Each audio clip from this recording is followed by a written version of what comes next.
Yo, what's up, Kamoto Blitz? Today is Sunday. Sunday is grind day. Siyempre, nagpapayaman ako eh. Papunta ako ngayon sa small business namin, pero bago ako pumunta doon, dumaan muna ako ng palengke para bumili ng mixed veggies.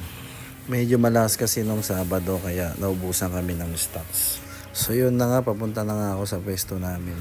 Dito ko lagi dumadaan sa may A. Bonifacio. Medyo mas maluwag kasi dito kumpara dun sa Rizal Avenue. Minsan sa mga ganitong pagkakataon napapaisip na lang ako eh.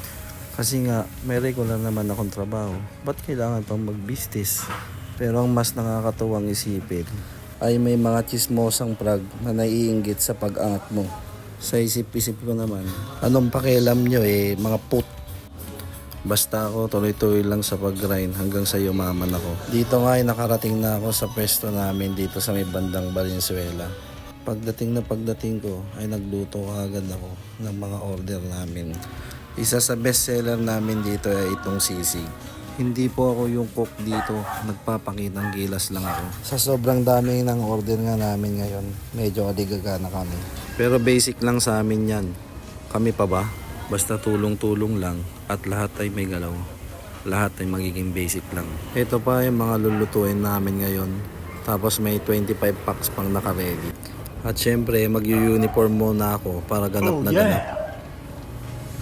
Dito nga ay di-deliver na namin yung order na 25 packs. Kasama ko ngayon si Pres.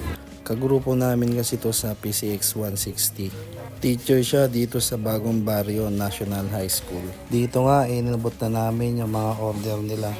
At syempre, pagkatapos ng serbisyo, bayaran na. Sulit ang pagod. Pagka-uwi namin ay kumain muna kami ng tanghalian. Ang ulam namin dito ay sinigang na panga ng baboy. Solid to mga boss, apakalasa. Tapos mura pa siya. Ito naman yung pangalawang order namin. Pang birthday naman ito. Kagrupo din namin to. At syempre tapusin natin ang lahat ng may kapayapaan. Nice. At syempre mas masarap pag nagbibideo okay.